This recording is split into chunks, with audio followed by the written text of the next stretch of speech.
C'est comme ça que les dialogues est convoqué. Peut-être on en parlera. Mais il devait dire à l'avant, pas confisquer en disant que voilà, il y a que vous, nous, que pourra dire quoi que ce soit. Aujourd'hui, malheureusement, ce dialogue en question, il est parti dans le mauvais sens.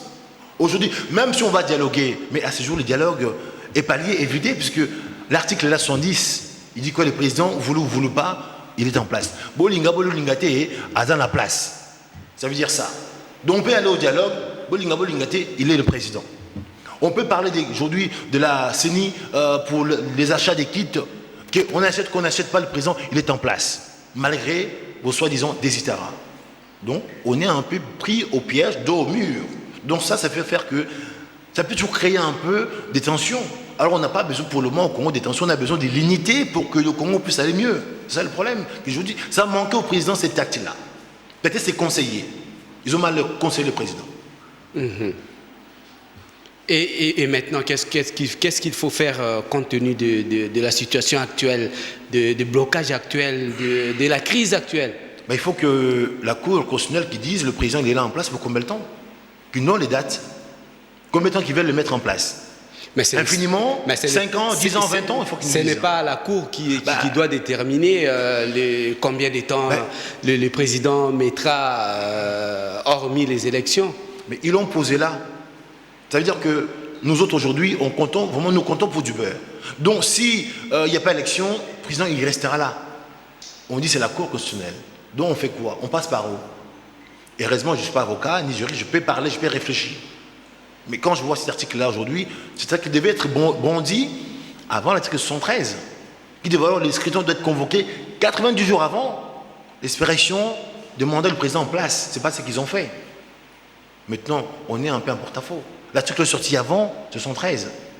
De ça quoi? Plutôt, il faut qu'on ramène maintenant l'article 75, qui dit si le président il est dans l'incapacité d'exercer pouvoir dans quelque sorte, qu'on puisse faire appel au président du Sénat pour faire la transition. Mais il est en bonne forme, les présidents.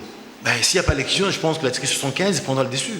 Puisque si on dit, voilà, il n'y a pas d'élection, ou il n'y a pas l'argent pour des raisons X. Donc, apparemment, l'article 75, il va bondir en premier. Si réellement on veut respecter la Constitution. Mais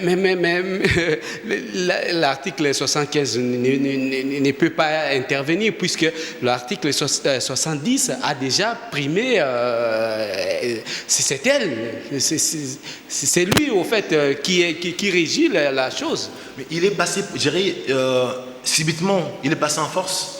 Alors sachant qu'il devait respecter d'abord l'article 73, le scrutin 90 jours avant l'expiration du mandat du président en place. Ça, ils n'ont pas pensé à ça. Il est passé, waouh. Et du coup, maintenant, s'il est là, maintenant, il faut qu'il fasse les élections. C'est son droit, c'est son devoir. Il est garant de la nation. Sans ça, on sera en porte-à-faux. On aura un président à la tête du pays qui sera illégitime, puisqu'il n'y a pas eu élection. Mais l'élection, parlons-en, hein, les présidents qui doivent organiser des élections, il est fait. Ah non, les élections ont été faites en 2011. Là, ce mandat, légalement, loyalement, est fini le 19 décembre. Donc il doit avoir les élections pour fin 2016. Parce que c'est tout un pays, il faut que le président ait un mandat renouvelable. Ce n'est pas que 3 mandats. Mais c'est vous, de l'opposition politique, qui avez demandé l'enrôlement des nouveaux majeurs et tout ça. C'est eux, monsieur, c'est pas nous. Eux qui ont voulu d'abord faire passer l'enrôlement avant. Parce qu'aujourd'hui, quand on parle de l'enrôlement, ça doit prendre 2 ans. C'est pour gagner le temps. C'est pour là on dit qu'on parle de glissement. Nous, on se dit ou non, on met côté l'enrôlement de nouveaux majeurs, on part d'abord à la présidence et par après on reviendra à l'enrôlement pour ne pas bloquer le processus.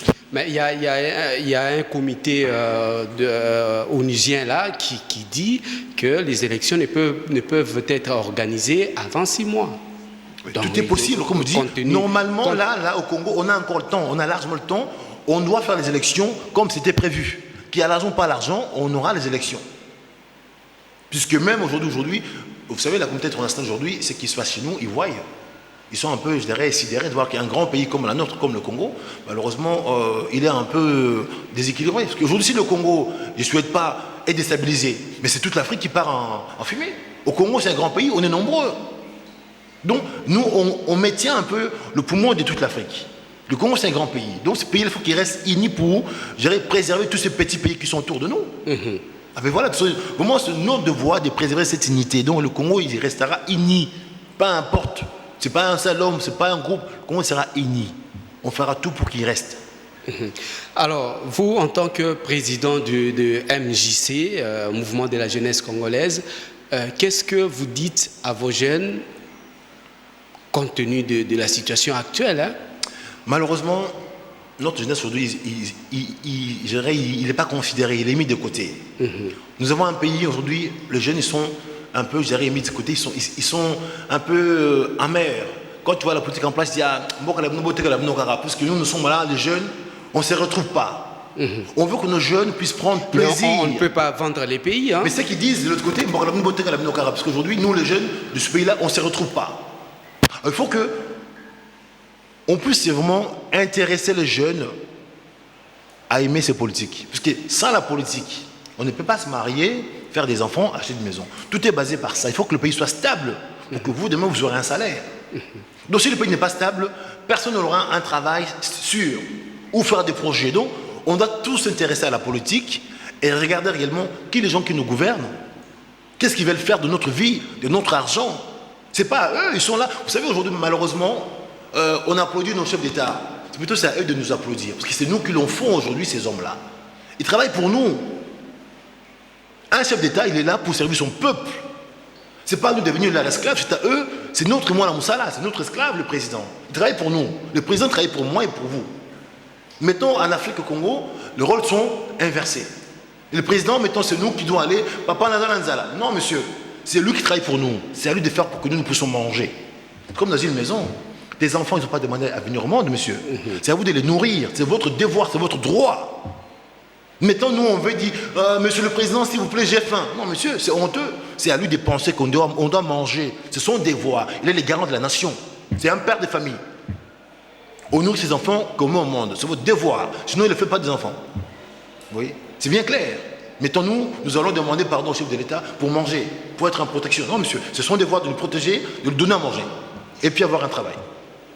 Alors, compte tenu, disons, les femmes dans votre parti, il y a également des femmes. Hein. Évidemment. Quel est le rôle que les femmes doivent jouer dans un État? Au fait, votre programme en matière des femmes. Vous savez, nous tous aujourd'hui, on est sortis d'une femme. Nous, notre souci aujourd'hui est d'éduquer nos jeunes filles, je dirais de 14 ans, je dirais non actifs sexuellement, ou des jeunes filles, je dirais 15 ans, actives sexuellement, qui sachent que c'est eux qui donnent la vie. Donc aujourd'hui, qu'ils fassent un choix, à chaque rapport, ou bien qui prend du plaisir, ou qui donne la vie. Parce qu'aujourd'hui, une femme éduquée, c'est toute une nation qui sera éduquée. On veut que nos femmes, nos filles, nos mères soient éduquées pour que demain, à leur tour, puissent éduquer leurs enfants. Nous sommes aujourd'hui en Afrique des Bantous. Nous, on est, excusez-moi le mot, on est des génitaires. Ce sont des femmes qui nous gardent à la maison, qui nous élèvent. Alors une femme qui instruit, en gardant son enfant à la maison, elle saura éduquer son enfant. Il faut que nos jeunes filles soient éduquées, traitées, soignées, respectées, parce qu'à leur tour, qui donnent la vie à des enfants instruits. On ne peut pas parler d'abord de la mordination, on dit on fait des routes, on fait des maisons, mais l'homme, l'être humain, il est mis de côté. Nous, notre vocation d'abord est que l'être humain, l'homme congolais, la femme congolaise soit mis au centre, qu'on voit chaque enfant né sur le sol congolais, voulu ou pas voulu, qu'il soit traité, soigné et choyé, pour que cet enfant-là, demain, qui prétende avoir une vie meilleure. L'éducation, nous on dit, les savoirs, c'est le pouvoir, et le pouvoir, c'est la liberté. Un enfant qui est instruit, il peut prétendre avoir une vie meilleure. Mais un enfant qui n'est pas instruit, demain, vous pas qui est riche, vous laissez des millions. S'il n'a pas, gérer les savoirs, les cultures, tout ce que vous allez laisser comme héritage, il va le dilapider. On veut des gens instruits pour que, avec le peu qu'ils vont avoir, qu'ils puissent se faire gérer des éloges. C'est ça notre devoir aujourd'hui. Là, c'est au fait votre politique hein, en matière de la femme, mais la politique en matière de sécurité au fait. Le Congo, c'est un grand pays. Aujourd'hui, ce que nous vivons au Congo, je dis malheureusement, les gens qui nous gouvernent, peut-être, ils sont dépassés, ils sont débordés. Parce qu'aujourd'hui, quand je vois des fois en matière de sécurité, le Congo n'est pas sécurisé. Puisque tout simplement, déjà, nous avons des délestages. Quand il y a des coupures d'électricité, tout le pays tombe dans un chaos. Dans le noir, tout peut y arriver.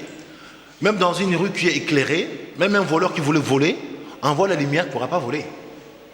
Donc, la nuit, il crée l'insécurité. Aujourd'hui, on a le soleil gratuit. Pourquoi pas mettre dans chaque rue des panneaux solaires pour qu'au moins dans chaque rue, s'il y a coupure, au moins les lumières restent dans toutes les rues. Parce qu'aujourd'hui, il y a des quartiers comme Massine, on viole des femmes, on découpe ce qui fait noir. Oui, à cause de l'obscurité. À cause de l'obscurité. Ouais. Alors aujourd'hui, on peut y remédier, c'est simple aujourd'hui. On a des panneaux solaires, on va acheter, on pose dans chaque rue, qu'il y a coupure ou pas coupure, ça s'aligne. Même les enfants qui n'ont pas l'électricité chez eux, ils peuvent sortir dans la rue pour étudier. C'est simple. Mais malheureusement, nos autorités, ces petites choses-là, ils ne pensent pas. Oui, c'est simple. Et puis, on peut demain éradiquer la sécurité tout simplement à identifier tous ces groupes.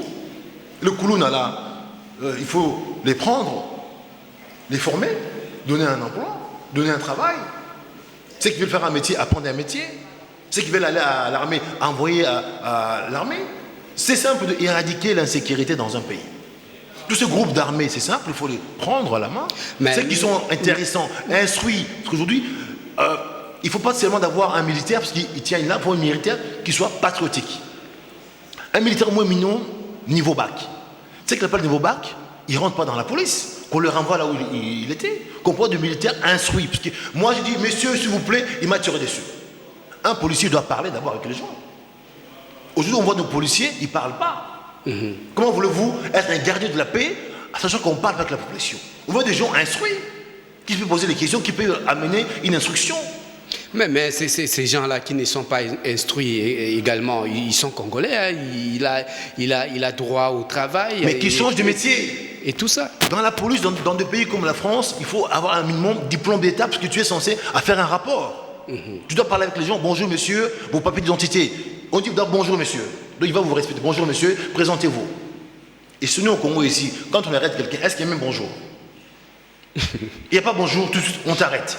Alors, c'est pas le cas. Donc, on veut des gens instruits, avec un minimum un peu des niveaux élevés.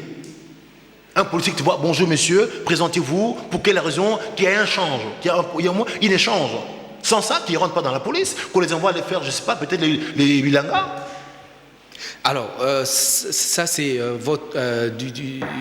dans la ville, hein, mais au niveau de Béni, par exemple, c'est la sécurité. Vous savez, comment vous l'histoire de Béni, jugez? pour moi, c'est un faux problème. Malheureusement, on oublie le passé. Notre pouvoir en place, on a été accompagné à l'époque de Mouzé, que paix à son âme, on a été accompagné par le Rwanda et l'Ouganda. Okay? Aujourd'hui, ces gens-là, ces deux pays-là, qui se battent pour notre territoire. Ça, tout le monde le sait. Maintenant, il faudrait que nos autorités actuelles, qui posent la question également, vous venez chez nous se battre. Pour quelle raison? Il faut qu'ils rentrent chez eux. S'ils ne payent pas, nous, on se met au milieu, on les attaque. C'est notre pays, on ne peut pas le laisser faire. Aujourd'hui, on veut déplacer un peuple pour mettre un autre à la place. Le Rwanda, ils veulent notre territoire. Qui n'est pas au courant? L'Ouganda, ils veulent notre territoire. Nous, pendant ça, là, on fait quoi?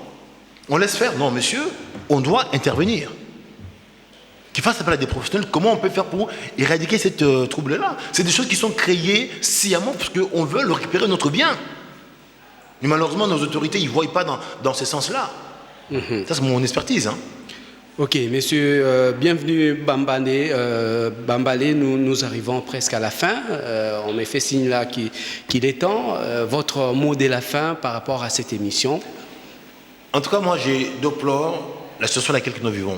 J'appelle réellement, solennellement, au chef de l'État, monsieur Joseph Kabila Kabange, vous devez faire quelque chose pour ce pays, que la police soit, moi la police, gérée, instruite, que notre armée soit une armée, gérée, formée, qui protège les populations, nos biens et nos vies, que nous ne soyons pas nous-mêmes des victimes de notre propre armée. Notre armée aille défendre le pays là où il faut, pas, je dirais, maltérer ou bien maltraiter le fils du pays. On doit être en sécurité chez soi, dans son pays ou dans la rue où nous vivons. Le Congo, c'est notre pays, on veut vivre chez nous. Donc, laissez-nous vivre chez nous tranquillement et soyons vraiment un père de famille pour nous protéger et non pas pour nous maltraiter. Alors, ça c'est bienvenu Bambalé, président du MJC. Mesdames, Messieurs, nous arrivons à la fin. fin de ce magazine Au-delà de l'actualité qui a reçu pour vous, monsieur, bienvenue Bambalé, bienvenue, merci. Merci à vous, monsieur.